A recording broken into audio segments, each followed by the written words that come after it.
Anong mensahe ang kailangan marinig ng mga Scorpio mula August 1, 15, 2024? Pwedeng nangyayari na to o mangyayari pa lang. Kung hindi man para sa inyo itong magiging reading, ay baka para sa someone na malapit sa inyo o sa kakilala nyo mismo. Baka may lumabas na gender mamaya, gawin nyo na lang energy, masculine at feminine energy. Pwede rin naman na huwag nyo nang pansinin ang gender, as long as tama naman yung sitwasyon nyo sa reading, ganoon na nga lang, huwag nyo nang pansinin ang gender. So, may 3 decks ako dito. Kung hindi man mag-resonate sa inyo to, i-adjust nyo na lang ang video at hanapin ito. Kung hindi pa rin, edi dito naman. Ito na yung muli.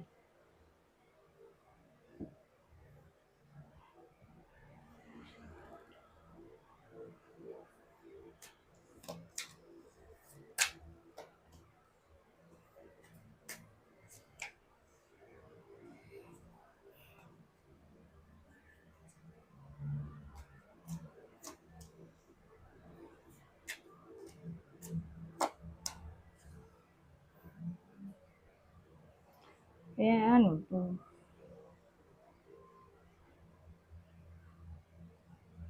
So, although may deception tayo, hindi ko sasabihin na third party to. Although may lovers tayo.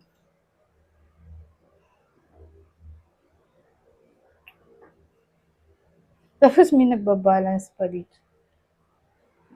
MD. Ano to?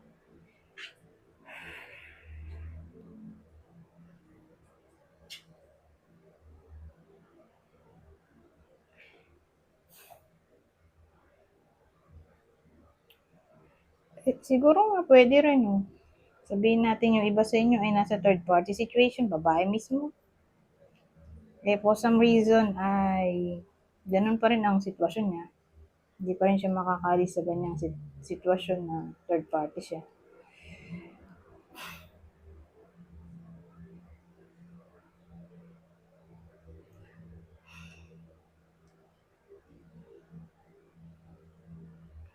O kung di man third party, nasa situationship, friends with benefits, connection na walang commitment.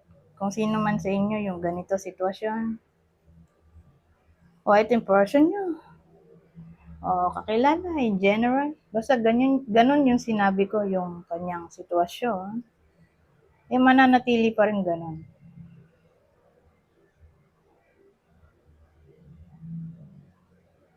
Hanggang matapos ang buwan ng August. Kasi may nagbabalance dito, oh.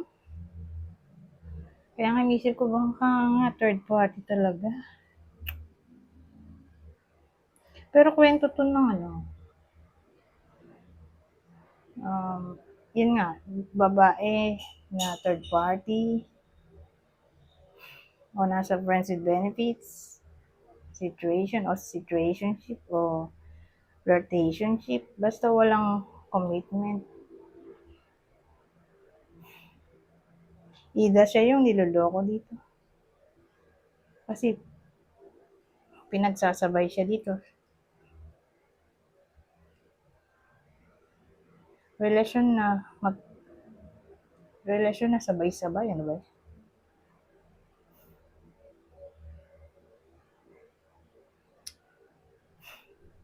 Pero sabihin naman natin hindi to ganon yung mga sinabi kong description.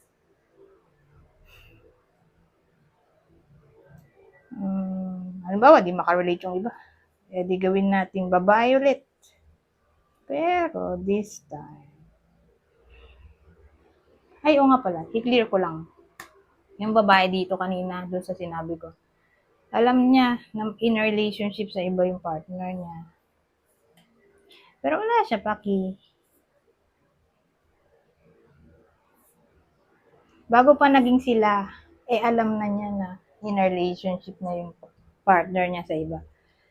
Ngayon, kung hindi nga makarelate yung iba sa inyo, paano na?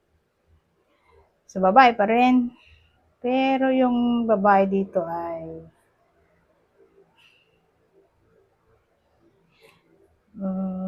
medyo weak. Weak in all forms na. Low self-confidence, low self-esteem, walang assertiveness, walang control, madali siyang ma-manipulate o sunod-sunuran lang siguro in general. Kung gano'n ang case,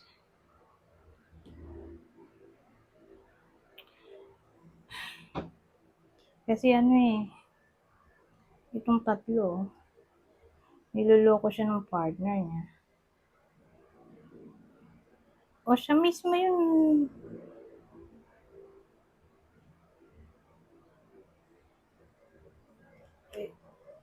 nagloloko. Case to case basis. Kasi general reading naman to.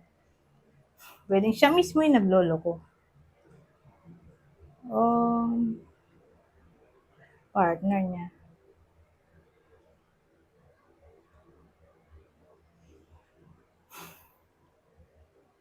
So kung may cheating na nangyayari, existing pa rin yan hanggang katapusan ng August 2024. So, paano natin malalaman kung para sa inyo ba itong reading o hindi? Ito yung partner ng Scorpio, Libra, Pisces. Kung kakilala, sabihin natin tumama to sa kakilala nyo. Ganito sitwasyon. Libra, Taurus,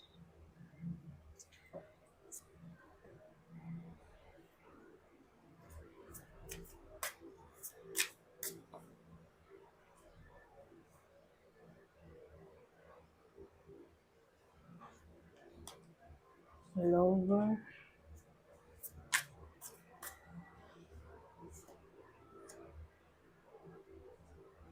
ay, ganda sana nito. Kaya lang, na-partneran ng clouds. Para bang, yung luck natin, opportunity. Malabo ko. Kasing labo ng picture. Black and white. Yung perang inaasam-asam, pero dito big money, small amount of money. Kung may inaasam-asam yung iba sa inyo, sabihin natin utang. Hindi pa yung mababayaran ng umutang. O kung kayo yung umutang, small amount of money, makakabayad ba kayo? Mukhang malabo. O magkakaberya dito.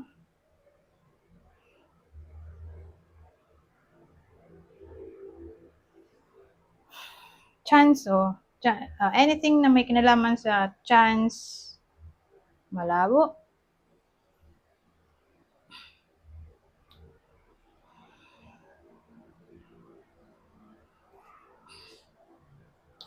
Ano pa ba to?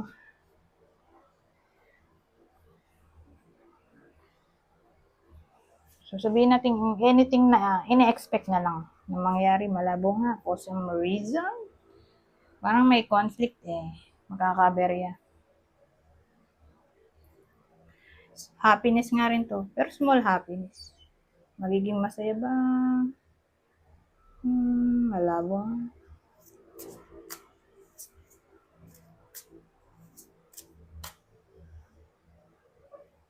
Hindi naman literal na malabong malabo talaga, pero sabihin natin sa loob ng 2 weeks, masaya. Kung masaya ba? Siguro sasaya, pero panandalian siguro. Ay no, temporary. Happiness nga, parang temporary. O hindi buong straight na 2 weeks masaya kasi nga parang lulungkot dito. For some reason.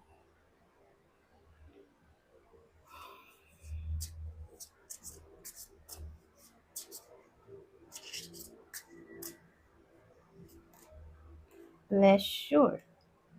Ano kaya yun?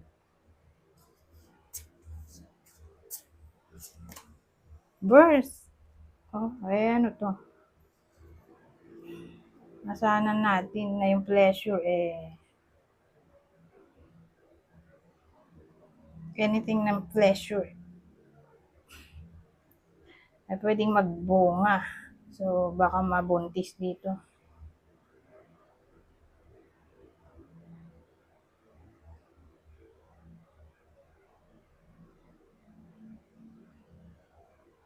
O baka naman may mga anak ng buntis.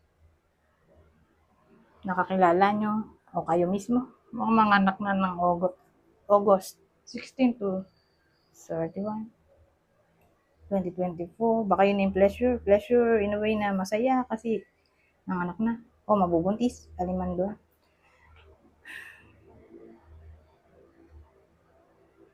O pwede namang birth of something new ang magkukos ng pleasure sa iba sa inyo.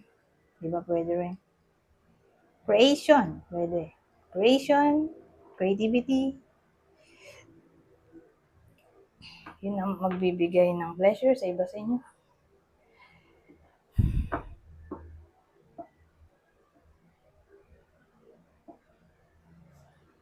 Pero kung nanganak na, eh baka may magbigay ng gift, pagkain, anything na pleasurable para dun sa nanay.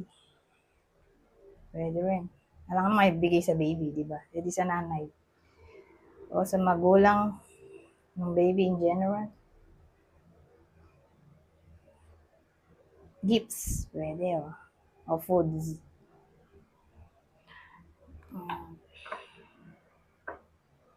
Tama na yan. Anyways, hanggang dito na lang. Goodbye. For now.